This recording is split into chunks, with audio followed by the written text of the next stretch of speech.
Là, je suis de la police, d'accord? Alors c'est moi qui pose des questions et vous me répondez. Batik, Mourad Batik, le baveux, grosse dédicace, c'est léger. Ça sert à rien de parler, c'est lui, il gère tout. Maître Batik, tu sais bien ce que l'on pratique. Il protège le terrain mieux que la boutique. Un baveux assez atypique, je sais qu'il aime bien tous les délires acoustiques. Obligé de le dédicacer quand même. C'est mon avocat. C'est lui qui gère tout. Que ce soit musique, pénal, peu importe. C'est lui qui gère tout. Avant de m'attraper, là, faut réfléchir. Ferme-la, arrête de râler, boy. Première fois que je suis dans un rallye, j'ai ma bug, le touchy est calé, boy. Je sais bien que c'est de la cali. Ouais. Après, je suis pas non plus... je sais pas qui, tu vois. Mais ouais, j'ai fait quelques GAV. On va dire que c'est pas une fierté. Ouais, il y en a une qui m'a marqué. Et d'ailleurs, c'est mon avant-dernière. Ma dernière ou mon avant-dernière garde à vue. Bref, je rentrais chez moi. Enfin, je rentrais chez ma mère plutôt, dans le 9-3. Je marchais en fait, pour ceux qui connaissent, je descendais la pente de Clichy. Je sais pas, il était peut-être 3-4 heures du matin, il y avait personne dans la rue. Les keufs, ils me pètent, comme ça, bam. Ils me balayent, boum, menottes, tout, bam, bam, bam. Garde à vue, tout. Ils parlent même pas avec moi, ils cherchent même pas à savoir. Ils me prennent, tac, tac, tac, j'arrive là-bas et tout. Ils me disent que j'ai arraché une meuf. Mais moi, j'arrache pas, Rouya.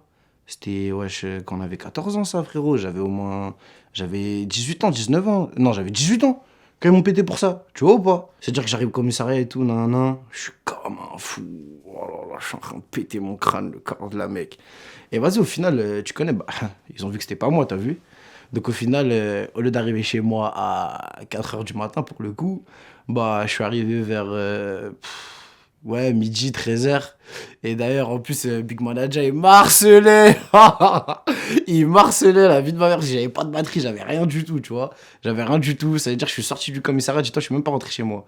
Je suis sorti du commissariat, je suis parti à la cité. À la cité, j'ai chargé mon téléphone. Et là, après, j'ai pu avoir Big Manager. Voilà, il m'harcelait de partout. Je sais plus, on avait quoi à faire. Je crois que c'était un clip. Dinguerie ce jour-là. Il voulait me tuer.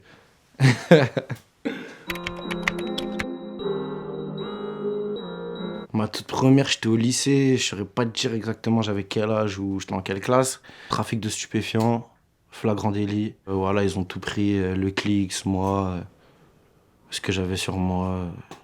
Enfin bref, la totale. Je l'ai vécu comment? Mal, ma daronne, elle m'a fouetté. Après, tu connais, j'ai menti. Je lui ai dit quoi? Je lui ai dit... Bon, désolé maman. Je lui ai dit quoi? Je lui ai dit... J'étais à Décathlon, il y a des rebeux, ils ont fait tomber, je sais pas pourquoi je dis des rebeux d'ailleurs, grosse force à mes rebeux, il y a pas de souci, je suis pas raciste. Mais je lui ai dit quoi? Ouais, il y a des rebeux, ils ont fait tomber du shit par terre et tout. J'ai ramassé et je voulais le vendre. Mais c'est faux. C'est faux de fou. Et voilà, ouais. Après tu connais, hein. Bah, j'ai hâte, tout ça, je suis sorti, la daronne elle m'a fouetté, et voilà. La vie elle continue, frérot. Bah aujourd'hui, je les côtoie plutôt, on va dire, dans les clips, tu vois. Dès qu'on tourne un clip à la cité, tout ça et tout, nanana, toujours les keufs, ils viennent, tu vois. Après, ça va tranquille. Dès qu'ils voient que c'est moi, franchement, ils cassent pas trop la tête, tu vois. Ils viennent, ils nous disent, ouais, faites pas trop de bruit, nanana. Dès que vous avez fini le clip, essayez de vous disperser, parce que, voilà, tu connais en ce moment, Corona, tout ça, nanana, c'est compliqué. On va dire que depuis que, tu vois, ils voient qu'il y a un peu de vue, tout ça, ils me cassent plus trop la tête. Franchement, ils me cassent plus trop la tête, ça va. C'est léger. Pendant des contrôles, quelquefois, à la cité, ils hésitent pas à me dire tes sons, c'est de la merde, c'est quoi ce clip Enfin, voilà, tu vois, 2-3 vannes. Après, on va dire que c'est la petite guerre. Police banlieusard. Ce négo fait de la taille, je ne suis pas à sa taille, je ne fais pas de détails, je mets des coups de taille. Je perds pas de temps, je ne fais que de l'oseille, je vais gratter ma seupée jusqu'au fond des oreilles. Je peux pas déverrouiller mon gala. Trop de tagas sur les doigts, je peux pas déverrouiller mon. Je sais plus c'est quel, hein, Loïs Izolaski, mais ouais, chaud. Ouais, tu connais, hein, c'est le poteau Zola. Léger, hein. On avait fait un petit feat. En gros, comment la connexion s'est faite en vrai. Il avait fait un son avec un mec de mon quartier, la Skiz. Gros big up à lui, d'ailleurs, il est dans mon projet. Le son vert, elle est streamé. Moi j'aime bien compter du verre, ok. Tu sais bien que c'est du vrai. Démarre la caisse, on y va, de la neige tous les mois, je sais plus quand c'est l'hiver, ok. Ouais, il avait fait un son avec la Skiz, tu vois. Et vas-y, tu connais, moi, la Skiz, c'est le sang, tu vois. On a grandi ensemble.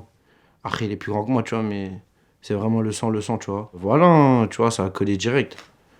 Il m'a envoyé une instru, on est parti au studio. Ça s'est fait naturellement de fou. On est parti au studio, on a écrit. Fin, le son l'a sorti, voilà. Ce négro fait de la taille, je ne suis pas à sa taille, je ne fais pas de détails, je lui mets des coups de taille. Mon père, il faisait du rap, tu vois. Bah, de ce que ma mère elle m'a dit, en tout cas, tu vois, ça marchait bien, tu vois, ça marchait bien. Il avait des opportunités. Après, il les a pas, comment dire, il les a pas saisies, si je puis dire, tu vois. Parce que, enfin, après, c'est son choix, hein, t'as capté. Je suis pas mon daron. C'est lui qui savait ce qu'il voulait faire, tu vois. Bah. J'ai des oncles beatmakers, tu vois. J'ai un oncle Johnny on the track, tu vois, en Suisse.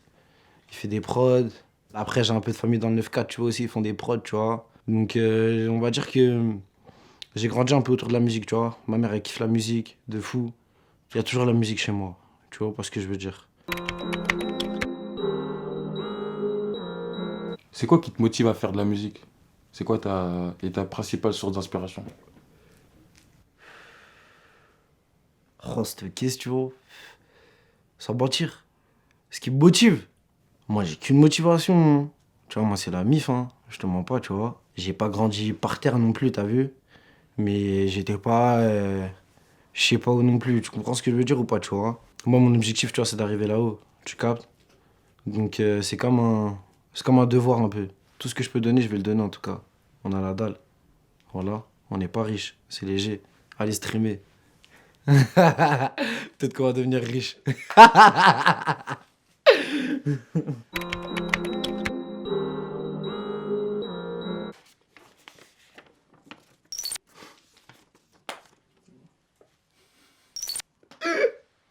C'est des gamins de fou. Ah, vous êtes des gamins, vous. Voilà, vous êtes des gamins de fou. En panda, comme sur ma main. Non, tu connais, hein, c'est la marque de fabrique, tu vois. Bah tiens, d'ailleurs, c'est la skis. C'est la skis, là, commence à m'appeler comme ça. Voilà, c'est resté après, hein, tu vois. Après, on va dire que... Niveau physique, je dirais pas que je ressemble à un panda, tu vois, mais... C'est un peu un jeu de mots, tu vois, gros but de panda, tu vois. Ça rentre dans le truc, tu captes ou pas? J'en joue un peu, tu vois. NSI, pas trop de Lina. J'en abuse un peu quelques fois, mais voilà quoi, j'ai pas forcément d'attache, tu vois. De base, tu vois, c'est vraiment parti de... Tu vois, mon pote, il a commencé à m'appeler Penda. Et voilà, c'est resté, hein. C'est resté, ça s'est retranscrit dans mes textes et... Enfin, comme ça, t'as vu, tous les matins, je me réveille, peu importe. Que t'as vu demain, je mange du foie gras, ou que demain, je mange un vieux bout de pain tout rassis, je vais me rappeler un jour, t'as vu, j'ai fait de la musique. J'avais un minimum de notoriété au moins, tu vois. Et voilà. Franchement, hein, j'écoute Kamel l'Ancien, le charme de la tristesse. Savoure, savoure, savoure. Kamel l'Ancien, c'est du lourd comme Aznavour. J'ai grandi dans un quartier, tout ça et tout, tu vois ce que je veux dire. Mais on va dire que mes vrais premiers rapports, je dirais, tu vois. Mes vrais premiers rapports, tu vois, vraiment avec le Chex, tout ça, tu vois. Ça a démarré en 6ème, et t'as vu, en 6ème, en allant en cours, moi j'écoutais ça, moi. Kamel l'Ancien, le charme de la tristesse. Voilà, j'écoutais toujours ce son-là, tous les matins avant de rentrer en cours. Donc ouais, si je suis en GAV, j'ai un seul son écouté, j'écoute celui-là. Savoure, savoure, savoure. Kamel l'Ancien, c'est du lourd comme Aznavour. C'est pour Yahya, Mamadou et Steve. C'est pour Wijda, Bamako et Steve. Je vais te niquer comme les généraux en Algérie. Voilà, rue me kiffe, elle m'appelle mon chéri. J'ai toujours pas de femme, je fais l'amour à ma feuille. J'aime la misère, tous les jours elle m'accueille. Traîne à coff coff hood. Petit remix, tu connais, c'est léger. Au calme, Kamel l'Ancien, c'est pas un pic.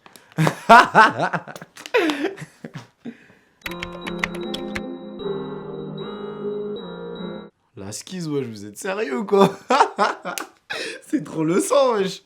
En plus, lui, il est con, t'as vu, ça veut dire il va me faire derka et tout, tu vois. Moi, je rends patate et tout. Oh putain, j'avais et tout, nan. T'as vu? Lui, il va me sortir une phrase de con, de fou. T'as vu, je vais derka et tout. Caca, avant d'arriver devant la juge, donc c'est carré. Un Américain de chez Hassan. Je vais t'expliquer un truc. Non, mais attends. Non, mais attendez, là. Là, je suis obligé de vous expliquer, en fait. Là, vous savez pas, là.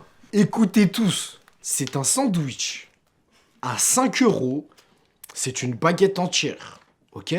Vous voyez à peu près, ça fait quoi la taille d'une baguette entière? C'est comme ça, on est d'accord. Ok? C'est dans la ville, à Malakoff. 123 rue Paul Vaillant Couturier, chez Hassan, le Canastel. Eh les gars, c'est pas de la rigolade.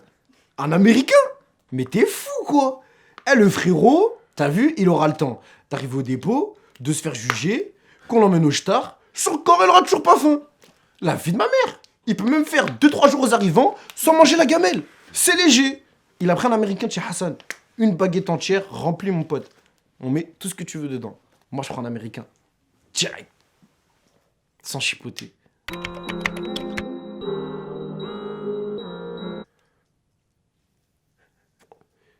Je vous laisse répondre. Avant, après, pendant. Tout ce que tu veux en vrai, je vais pas te mentir. En ce moment, il y a Corona, tu vois. Mais nous, il peut pas nous atteindre, on est trop pourris de l'intérieur. Je sais pas si t'as capté le délire. On est trop pourris de l'intérieur, gros, c'est mort. Moi, je plainte pas, moi. Moi, je pose une plainte contre les plaintes. C'est bon ou pas? Je pose une plainte pour qu'on arrête les plaintes.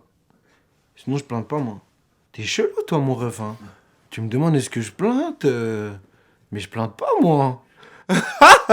Si j'ai pas le choix. Ouais, Chigo, on a toujours le choix. Ouais, j'étais sérieux ou quoi? Ah non, non, je suis pas d'accord. On a toujours le choix, mon ref. Tu peux faire tout ce que tu veux dans la vie. Hein? C'est le plus déterminé qui gagne. Hein.